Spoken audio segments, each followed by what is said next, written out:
All right. Well, hello, folks. You know you're in for a treat when you hear that tune, 'cause it's time for another week of the Rec Poker Podcast. I'm your host, Jim Reid, Bluff Sterini in the home game and at Rec Poker Jim on Twitter. And I have the best freaking job in the world talking poker with my friends here on the Strategy Forums edition of the podcast every Monday night while we steal each other's chips in the free nightly home game.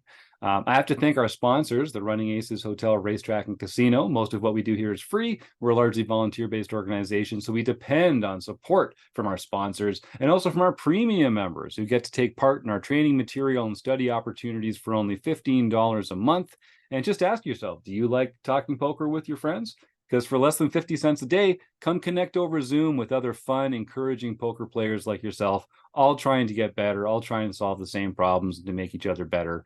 And if you want to dip a toe in and see what's up for free, sign up for free because everything starts with a free account at rec.poker where all you need is an email address and a smile. And remember, you can always get your first month of premium for only $5 by using the code RECPOKER at checkout. Now, they let me host the show on Mondays, but I am just the host. I'm just one man. It takes a group of wizards to make all the magic happen here at Rec Poker. We call this group of wizards the Wrecking Crew. And if you want to find out more about me or the rest of the Wrecking Crew, you can go to rec.poker/crew. But you're going to meet one crucial component of the Rec Poker Wrecking Crew machine, and that is our home game director, the one and only John Somsky. John, welcome to our audience here. I can't wait to talk some mixed game stuff with you tonight. Yeah, I am looking forward to it as well. And I am John Somsky, also known as Poker Geek MN everywhere. Now, John, we're going to be doing a special episode tonight talking specifically about how to play no limit deuce to seven single draw. So our regular listeners will know that every month we're doing a featured mixed game on the second Wednesday of the month as part of our Play Money home game club. So every month on the second Wednesday, you get to compete with other serious, thoughtful recreational players in a series of tournaments towards our mixed player of the year race. So those are going to be on the second Wednesday of every month. And we are releasing a podcast focusing on how to play that mixed game every month, just in time for you to start practicing. So we're releasing this episode in January. The No Limit Deuce to Seven single draw tournament will be on the second Wednesday of February. So it gives you a little time to practice. On the third, fourth, and fifth Wednesdays of every month, we're going to have our mixed practice game, our practice mixed game, which just means that you get to dip a toe in and splash around and see how the game works before that big important tournament on the second Wednesday of every month. And if I've done my math right, this episode should come out on Tuesday, the day before the first practiced mixed game in the month of January. So, John, you've done such a great job putting this whole slate of mixed games together every month of the year. We're going to start this episode talking about No Limit Deuce to Seven single draw. Why don't you go over some of the mechanics of the game and how to play it, and then we'll hear from some of our guests with some strategy tips and advice on how players can get the most out of it. Well, hopefully this will become known as a romantic game. The main reason I am saying that is this game we are going to be playing on February 14th, Oh, Valentine's Day.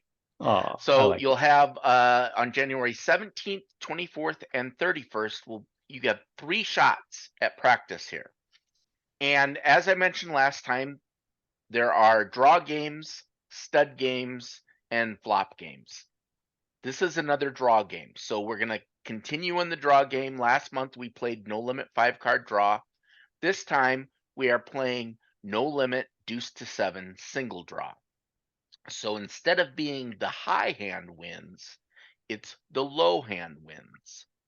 And when we talk to low ball games, you typically refer to them as ace to five or deuce to seven. Hmm. Ace to five means ace to five is the lowest possible hand, and you only care about the ranks of your hands. You don't care about the suits. So an ace through five would be the lowest in that. Here we are playing deuce to seven. So not only do the ranks of the cards count, but also the suits. So if you have a deuce to seven that is a all spades, you have a spade flush, which is a very high ranking hand, and therefore not a good deuce to seven hand. Likewise, often you will be drawing to a great hand. You'll have a deuce through five, throw away your last card, and on the draw, you're going to pick up a six. Well, a six is not a good card for you because now you have a straight, which is also a very high hand. So the best possible hand is 7, 5, 4, 3 deuce with at least two suits in it.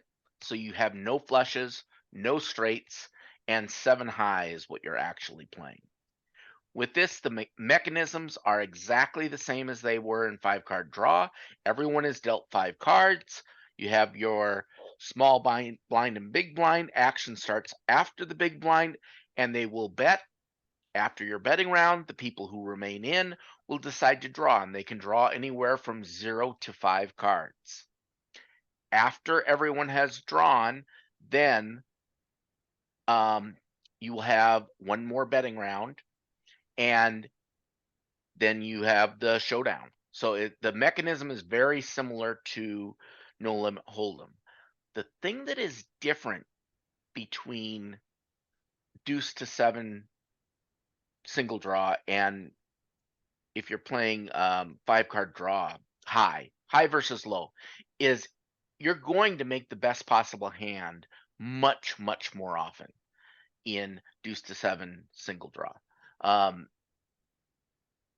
There are not very many times that people end up with a royal flush playing no limit 5-card draw, but it happens. Someone over the course of the night, if not multiple people, will have the best possible hand in deuce to seven single draw. So it gives you a chance to kind of figure out where you're at. In general, any hand that has a 7 high is good. So even if you're sitting on 7, 6, 5, 4, 3, or 7, 6, 5, 4 deuce, Right. that's still a very strong hand. Most of your 8s are pretty decent as well. Once you get into 9s, the good chance that's going to win, but it's not a rock solid hand. It's like having, top pair on a board. It might win, right? It's a good hand, but it's not a great hand by the time you hit the river. But this will get you used to playing low ball, and just make sure when you draw, if you have a pair of deuces and you need to throw one of them, make sure you have mixed suits in your hand. In general, you probably don't want to have to draw more than 2 cards. If you need to draw more than 2, unless for some reason you're playing, out of the big blind without having to put more money in, you probably should be folding those hands, generally speaking. So as you're getting used to it, playing a little tight can be good. But the nice thing about this is I've occasionally drawn 4 and hit the wheel. The wheel is best possible hand, deuce to 7, and no one expects it. So it can be fun.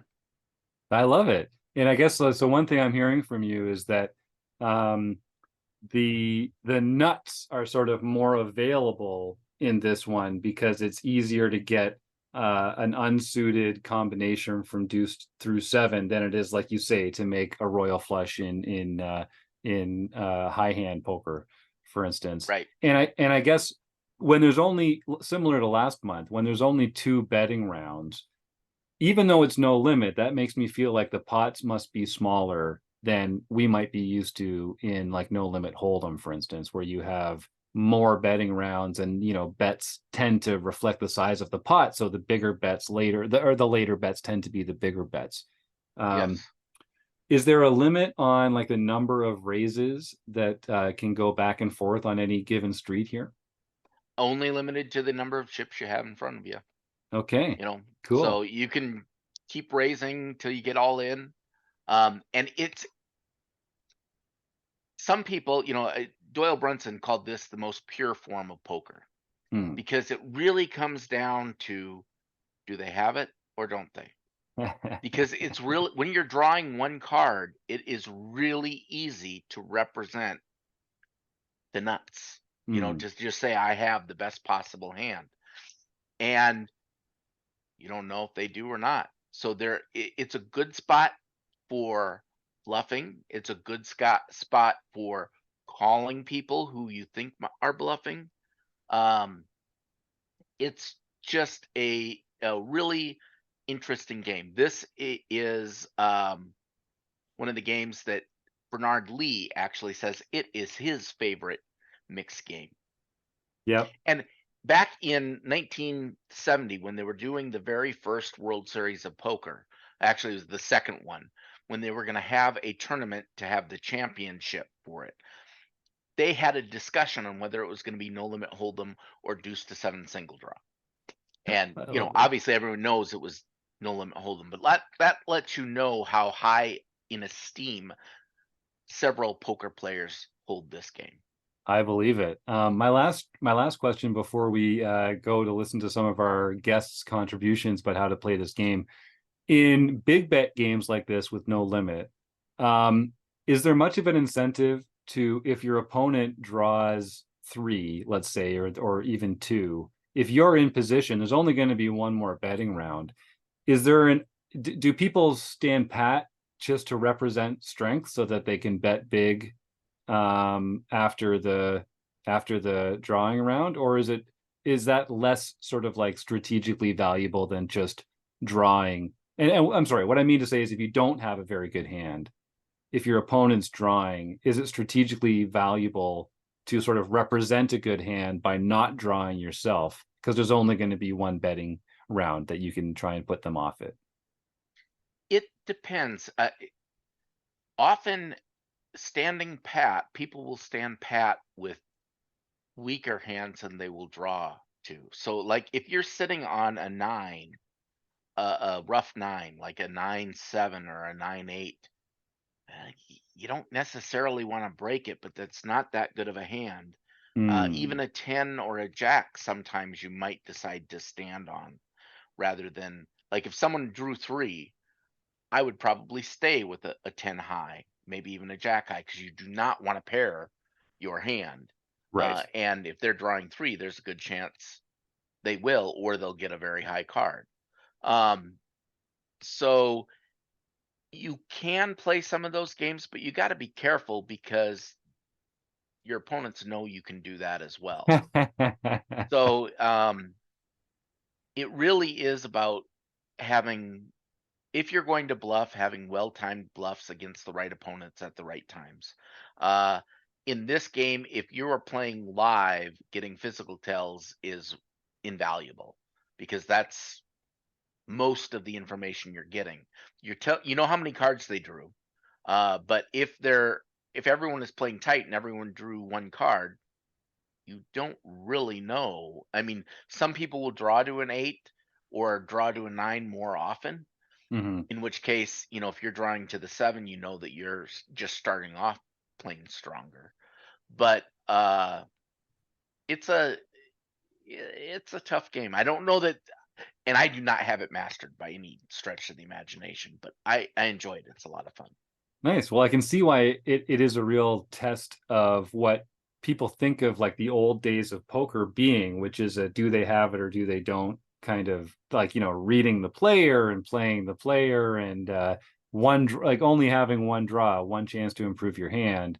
And like you say, if the odds of getting a high card or a pairing your hand when you draw multiple cards goes up. I can see why it's so popular, or why it's held in such high esteem. Let's hear from some guests that have been on the show over the last little while who had some thoughts to lend, and we'll get back to our free Play Money home game club and start practicing together on some Wednesday nights leading up. Thanks, John, and we'll talk about this again soon. All right, Bernard Lee, give me a tip or some advice on how to play no limit deuce to seven single draw. So thanks for having me on, and let's take a little bit of a step back and just kind of give you a little bit maybe of some history too. So deuce to seven low ball or deuce to seven single draw was actually sometimes referred to as a Kansas City low ball. That's kind of the way it was previously. And also, some people may not know this, but originally, before the World Series main event was officially stated that it would be a no-limit hold'em tournament, this was actually one of the games that was considered as possibly the game that would have been the main event. I want everyone to put that in perspective. That's what this game is, how much meaning this game has. This game really is, in a lot of respects, the truest form of poker. You can look at it in different ways. I kind of look at it as there is a pre-flop or pre-draw, and then you're right to the river. There's no ifs, ands, or buts. There's no flop, let's see the turn, let's see how, let's float, that kind of, it's not that way. It is really, are you going to play it? And if you are, did you get it? And that's it. That's what single draw is all about. This isn't, I'll try one. Oh, well, some players will be like, oh, when we get to triple draw, well, I'll toss away 3 because I have 2 good cards and let's see what the odds are. You got one draw, right? You got one draw. Drawing to more than one, not so good. And so did you get it or did you not? And it's a really kind of interesting game. There's a lot of polarizing bets, small bets, massive bets. 2.5x bets of the pot is not something that's so outrageous because you really have very little time to make money in this game. You've got, like I said, pre-draw and then basically the final bet. So I think you guys have talked about the rules, but just basically it is aces high. So straights and flush count against you. So therefore, if you start with the lowest card, which is a deuce, 2, 3, 4, 5, 6 doesn't count because it's a straight. So therefore, it's a 7. Okay, so 2, 3, 4, 5, 7. Ergo the name deuce to 7. Okay, so that's why this game is the way it is. When we're talking about single draw is different than triple draw. And I'm going to give you a little bit of reference. When you guys have talked about 7 card stud, high, low, ace is king. Ace is absolutely king because it can go both ways. It can really swing that way. It can be a high card, it can be a low card. When you're playing low ball, right? When you're playing a triple, when you're playing deuce to 7, it's a scoop pot, right? There's no splitting. So it's one way. And as important as an ace is, that's how important a deuce is. To put this into perspective, you can only make 4 sevens. You must have a deuce to make a 7. Okay? It's absolutely critical that you understand that because you cannot have 7, 6, 5, 4, 3. It's a straight. So there's only 4 sevens.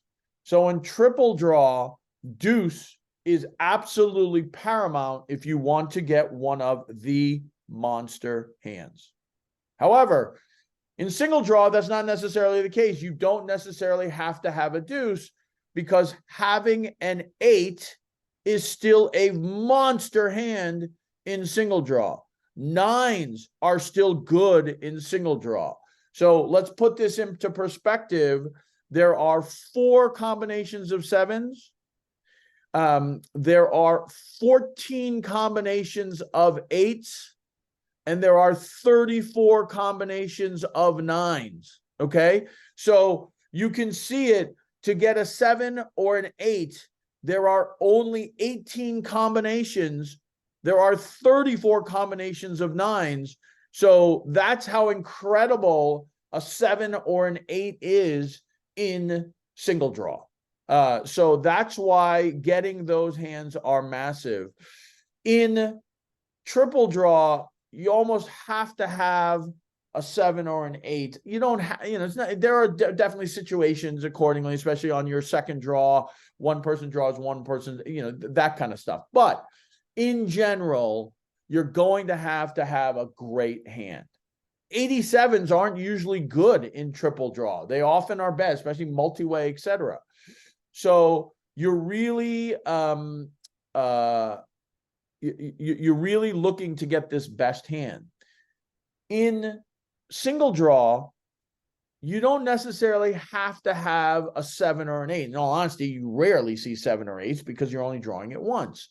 So it's not that incredible to, have to have a 7 or an 8. You can have a 9, a 10, even a jack, and you've seen it even worse with regards to that. So don't necessarily think that, oh, I have to have a 7 or an 8 in single draw to make it.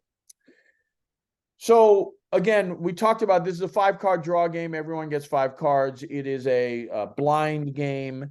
The biggest thing that you want to have advice-wise is with regards to drawing, okay, is you really don't want to draw more than 1 card. You don't want to be drawing 2 cards. Some people will look down and say, like, but I have 7-4 deuce or 7-3 deuce, which is the best 3 starting cards.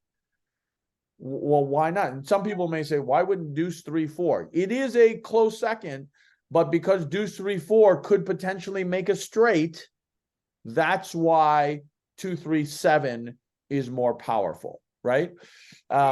If you look at that 2-3-7, there are no 2 cards that can slide in there that can give you that straight. It is physically impossible. Therefore, if you're a hold'em person, you'll understand deuce 7 is the worst hand possible. We're playing the worst hand. We're playing the worst game. So therefore, we're playing low ball. So that's why deuce to 7 is great, right? It's the absolute opposite of what you're thinking about. So that's what you have to think about with regards to single draw games, okay? So you don't really want to draw more than 1 card. You'd rather draw 2 cards. You'd rather draw 1 card. You don't want to draw 2 cards. That's not good because it's just making it harder for you to get that hand that will hold up. However, there is something else that's very important, is position. People talk about no limit hold'em and how important position is. You can multiply that by an exponential factor and how important it is with regards to deuce to 7. I'm going to tell you why. I relate it very similarly to blackjack. When you play blackjack and you are playing against the house gets to see what you do first. You have to act first. And so the house sits there and it's like, okay, well, you busted. Doesn't matter. I don't have to worry about it.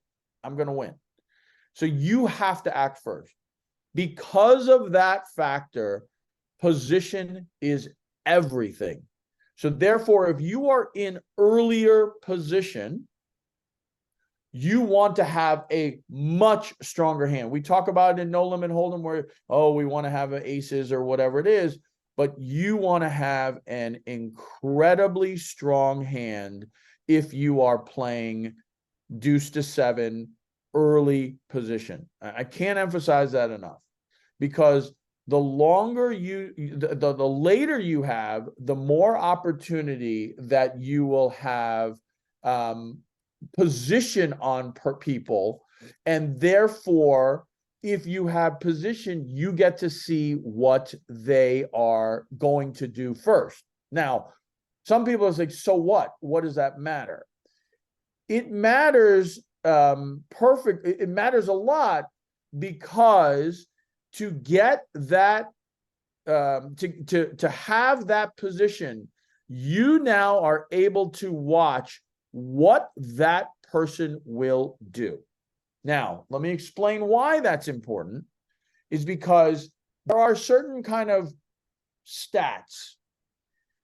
If you are dealt a jack or have a jack, and when I say jack, I mean jack low, and the other person is drawing 1 card, it is the equivalent of ace king versus a pair in hold'em. Okay, so it's about a 50-50. So a lot of times people will hold a jack if someone draws a card.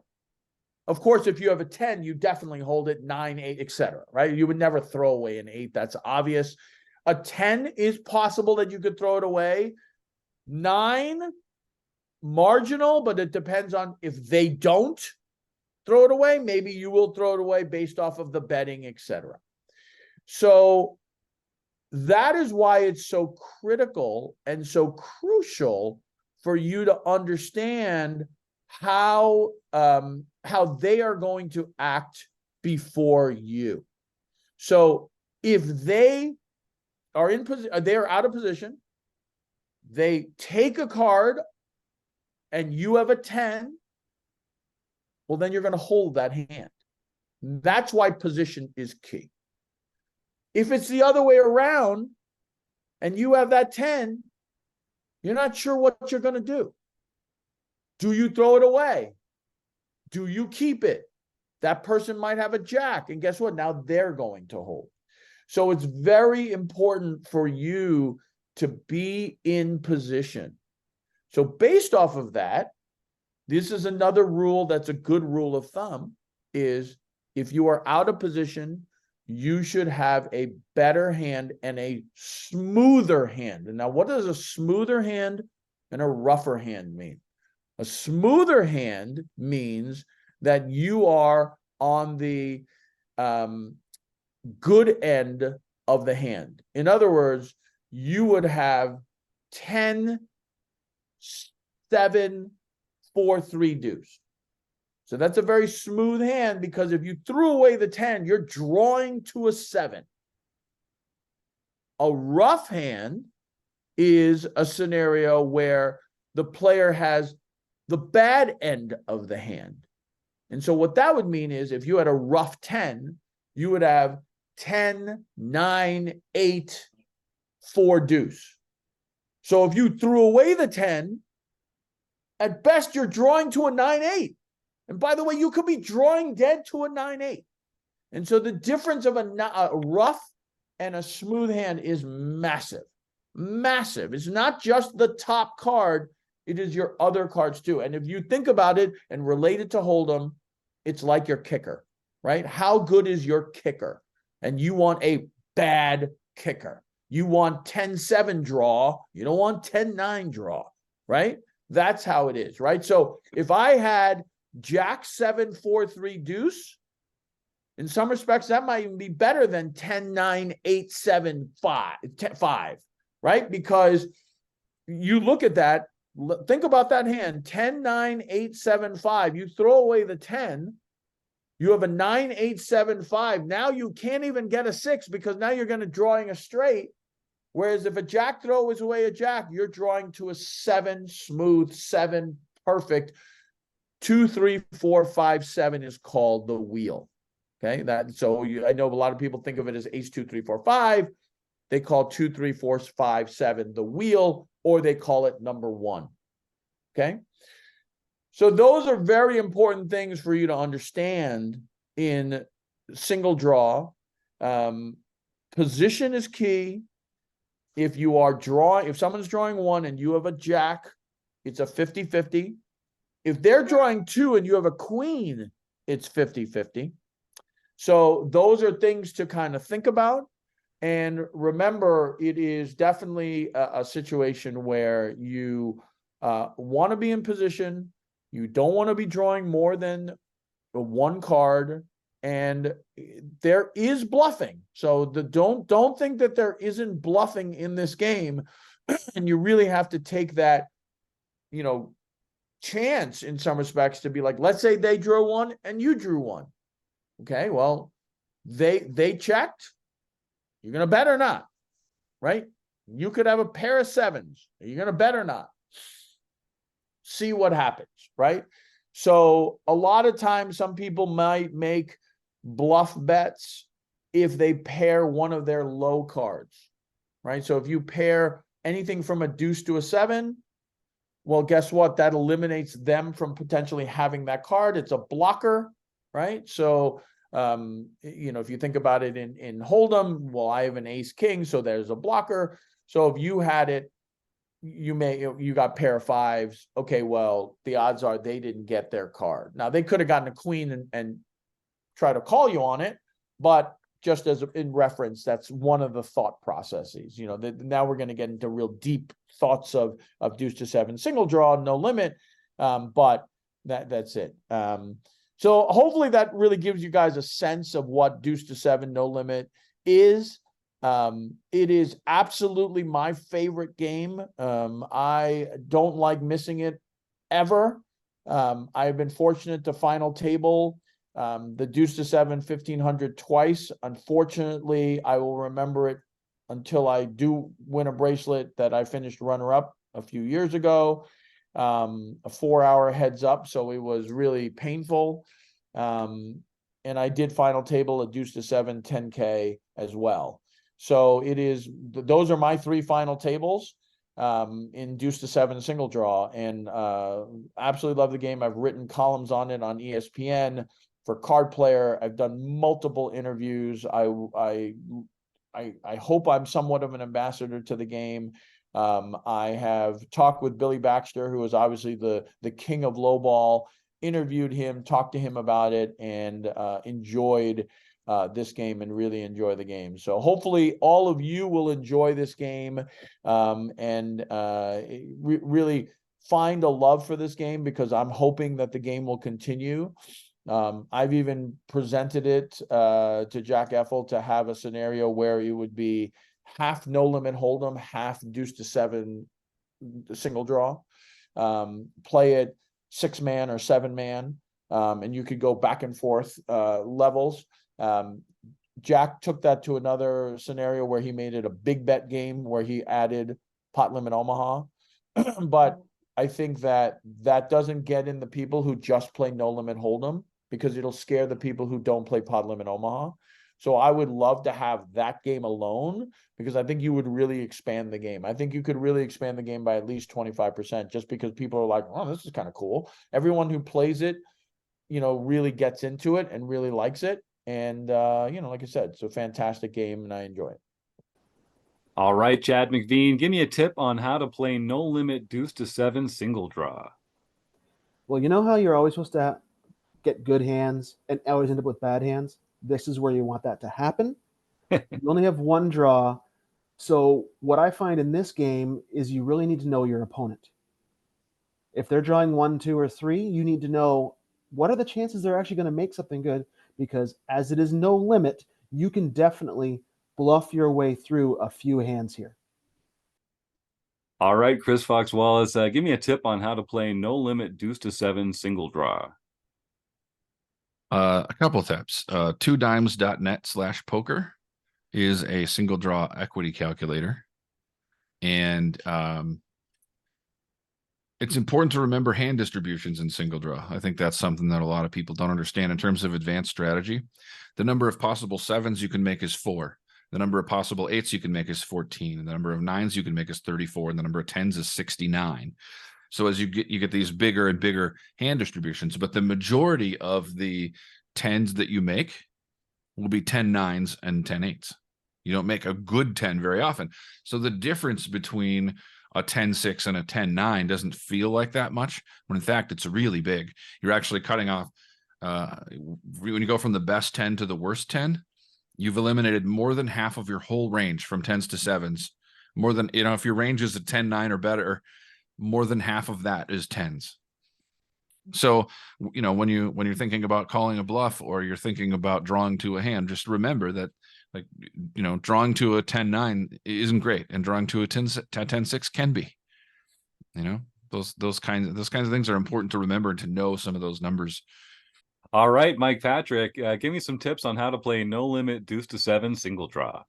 Okay, so the one steadfast rule that everybody that plays this game should know is that pre-draw, any pat jack is stronger than a 1-card draw. You can be drawing 2, 3, 4, 5. You can be drawing 2, 3, 4, 7. You can be drawing any super low draw. But if you have Jack 10, 9, 8, 6, that is still a favorite over any 1-card draw. So anytime you have a pat jack, it is a favorite over any 1-card draw out there, no matter what they're drawing to. So generally, especially if you're in position, or actually out of position, really, for that matter, if you think your opponent's going to be drawing to 1, you want to be getting aggressive and playing your pat hands as such, and knowing that your hand is going to be a favorite over any draw. All right, Norman Chad, give us some advice on how to play no limit deuce to 7 single draw. No limit deuce to 7 single draw, arguably the toughest poker game around. When they were deciding what was going to be the World Championship back at the original World Series, it was going to be either no limit hold'em or this game. And this game is tougher. You have no information. It is all instinct. It is all guts. It's all your feel for the other player. You have no information in front of you. You don't have a board. So it's really a hard game to play. It is the purest gambling game. And for amateurs, it's the one I tell people to stay away from the most because it is the hardest. I can give you no advice. I've never won a no limit deuce to 7 low ball draw hand ever. Okay, Rob Washam, give me a tip on how to play no limit deuce to 7 single draw. Well, actually, this is not one of my better games. But there are a few things that I see mistakes that other people make. A lot of people think that the ace is low. I've seen people show down hands where they have an ace and they think they're going to win. And no, ace is always high. It's never low in this game. Deuce is the lowest card. So that's the first tip. Keep in mind that aces are not low because a lot of your low games, GLO 8 and stud 8, they always have ace as a low card. Well, that mentality won't work very well in deuce to 7. The other thing is, never if it's single draw, you never want to draw more than 2 cards. If your hand is not good enough to draw 1 or 2 cards, just throw it away pre-flop. It's not worth it. The odds are not with you. You better have 3 cards, 7 or lower, and definitely you want a deuce or a 3 in that hand. If you have a deuce in it or a 3 and you have 3 cards, 7 or lower, you can draw 2. Now, if you have, let's say you have a deuce, a 4, a 7, and an 8. Well, that's not a bad draw for 1 card. An 8 or a 9, even a 10 sometimes, a 10 high can actually win you the pot in single draw. So keep that in mind. That's all I got. Nice. Robbie Strazynski, give me some advice on how to play no limit deuce to 7 single draw. So here's a good tip. A pat jack is better than drawing 1. So if you're facing one opponent and you've got a pat jack and they're drawing 1, you're actually a favorite to win. So hold on to that jack, don't draw. All right, well, that was another fun conversation about mixed games. My thanks to, of course, the Running Aces Hotel, Racetrack, and Casino for their support over the years. To John Somsky and the other members of our Wrecking Crew panel here talking about their love of mixed games. And all our fantastic guests who contributed their segments, their thoughts and tips and advice on how to get the most out of some different mixed games that we're going to be playing. So I'd encourage you, head on over to rec.poker, sign up for a free account there. You can go to rec.poker/home game and find out all about the different mixed games that are being played throughout the year, a different one every month. And I would encourage our listeners, if you're a no limit hold'em player, dip a toe into some of the mixed games. You'll be surprised how much fun you can have. So without further ado, I'll just say thanks for joining us for another week of the Rec Poker podcast. And I hope I get to see you all again next week or sometime real soon. Good luck on the felt, folks. Thanks again. Bye for now.